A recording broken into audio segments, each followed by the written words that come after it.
I'm just doing a garden check with everybody, like showing you how the yard is. It's garbage day, so you might be hearing people rustling their garbage as while I'm doing this. But this is romaine lettuce that I started a little bit ago. So I still have lettuce while I tore up all the others. There's all these are the hybrids, and then the big pots that are not labeled, and the rest of them are labeled with the parent plants. I'm going to see if I got anything that crossed the mix, because it's how you get new lettuce. But it's now officially fall in my books, so I've already started the cold crops. I'm going to be probably putting carrots in there. I've been doing babies of basil. I've just been harvesting new branches and cutting them and soaking them in water in the window. And I'm getting one every 2 or 3 days with enough roots to put in there. And it's going to be like this enormous arrangement by October. I like it that it's in a pot because I can bring it in and out for if it's going to be cold. Because I believe we're going to have some warm streaks in our winter. So that's how that is going to look. These are just empty pots. I don't know what I'm going to put in those yet. This sedum is doing really good too. This is my arrangement of sedums and a little bit of hyssop. This stuff is great for when you get stung by a bee. You put hyssop on your sting, like I got stung today, or I actually got bit by a carpenter bee. It wasn't really stinging me, but nonetheless, you put that on there and it takes the swelling and everything out. It's great stuff. Oh, and there's a little basil plant down there, that little guy. That's a mugwort plant, so if you're local, come get that. It's free. Or I'm going to be throwing it out probably next week. I trimmed all my Rosa Sharons. The tomato plant in the corner is doing really good. It's starting to grow more up this tree. It's going to grow as high up as it can. I already harvested the tomatoes. Those are just the pear tomatoes, and then these are the Romas. Doing great. This is a early girl and Marigolds, and it's growing great between the deck. I probably put pots through the deck next year because they do so well. The stuff over here, the Rosa Sharon, that's the mama plant, the original where all the babies came from. They're all growing along the fence, gave a nice trim. The carrots and stuff are only 5 inches, 4 inches, nothing to really brag about. And all my zucchini and cucumbers are kind of dying off, so I'm not going to show the devastation from all that crazy weather we was having. This is the Sedum Farm because in Ahasta, I split all of them up and I made a new approach to the gate. I have to show you guys all of that, but sedum is a great plant. You can in the fall, I just snip all these branches and I stick them in the ground, and then the following year they end up being plants. If you plant them sideways, they'll come up as rows. Green onions is all around the approach there, and they're doing great. I did a little thing with the Rosa Sharons here. They're all looped into a fence. So I don't know if you can see that, but in the fall you'll see that a little bit better, and I'll do the weave a little tighter. I tore up a lot of stuff. I didn't tear up the lettuce in here yet. That is tomorrow's thing. And then planting lettuce in here. The beefsteak is... Ooh, shenanigans. Sorry, everybody. At least I didn't crack my phone. Alrighty. Still going strong. Alright. Okay, the beefsteaks are doing good. These are early girls on beefsteaks. I'm getting my third bag of tomatoes is a freezer bag of tomatoes.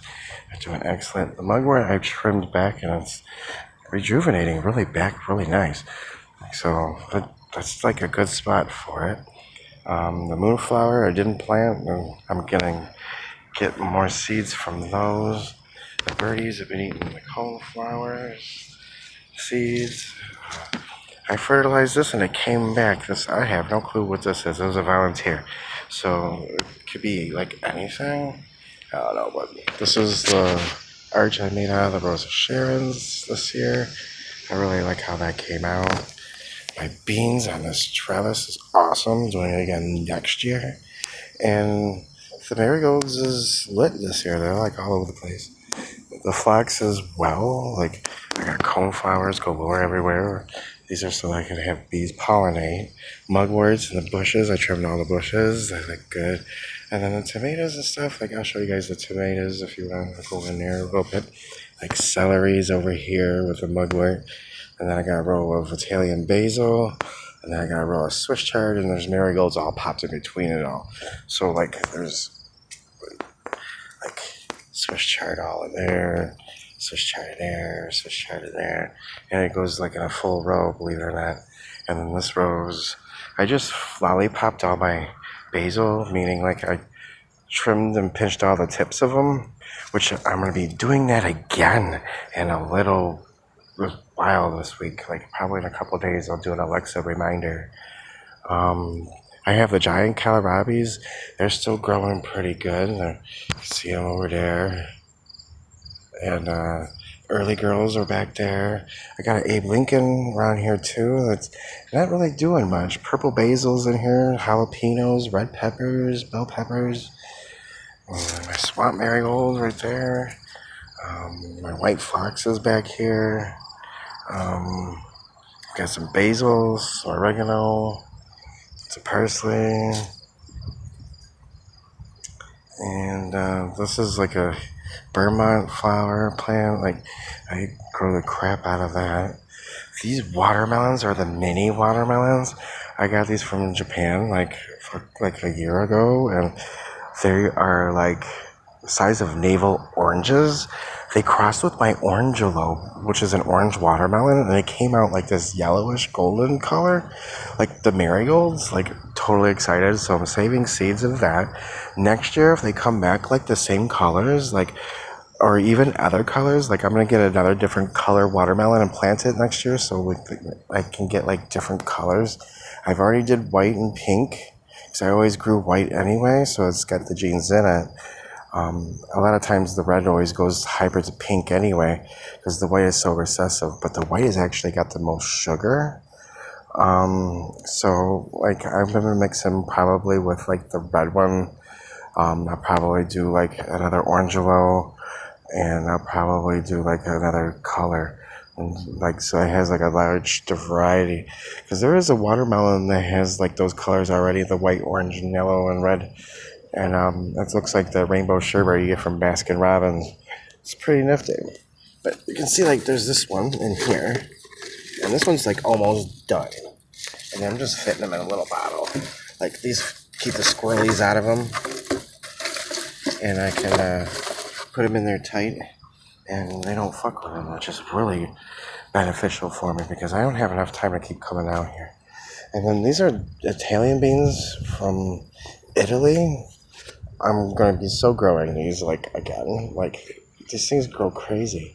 And there is a praying mantis that lives in here. It's been eating all my bugs. You'll see, like, the carpenter bees. Like, there's a baby that's a 1-year-old. They be feasting on my stuff. I staked up all my tomatoes to go up the fence and stuff. So the neighbor's going to get some as well. More swamp marigolds. Like, that's a swamp.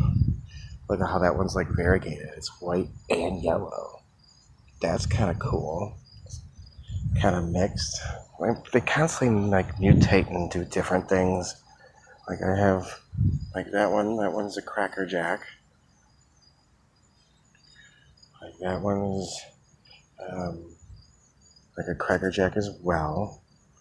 There's one of the, what do you call it? The Morticia, which is right here. That's the Morticia. It has no petals. Isn't that cool? It's one of the hybrids that I made over the years. I got from India, and it's the original swamp marigold. It grows in a bog. There's like another bloom right there. Like you can see, like it's clearly doesn't have any petals. Like whatever. Like that's what that's all about. And the Rosa Sharons and stuff. Everything's growing good. These watermelons like they tend to have like 3 per vine. Like they take 50 days to get like them ripe. So you have to watch that trend roll, like that little pigtail, like at the end of the vine, and that stuff will tell you like when it's crispy. That's like they're sugar sweet, and they taste phenomenal. I put like something on my Insta if y'all want to check it out. This thing is just catnip. Cat mint, all of this. So I'm gonna probably like cut that back again and make another swag. The cats love that.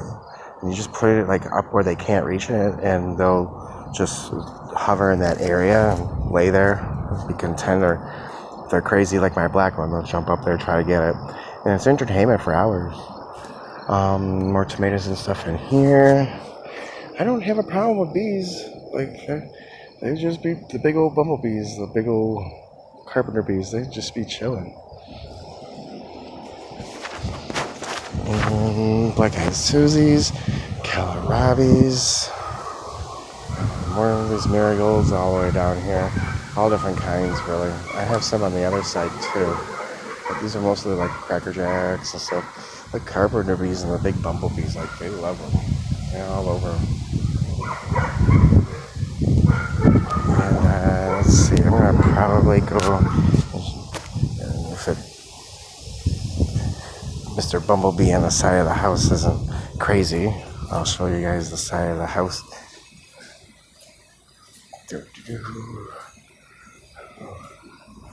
These are just more beans and tomatoes and cucumbers, and I put rows of Sharons and stuff down in here. Zucchinis on the side of here. Lemon balm. That's all I got growing down in here. Zebra fountain grow, ribbon grass there. Kale. These are my crazy marigolds. They're like not your typical marigolds. Some of them look kind of different. But like this one's like all fuzzy. Just different kinds. All mixed together. Alright, I'm getting out. But that's just what that looks like. And yeah, that's the garden check. The front looks different too, but that'll be a different video. Thanks for watching. Like and subscribe, and because I'm trying to get my stuff to 1,000 so I can go on to a live feed. That'd be great. Everybody have a blessed day.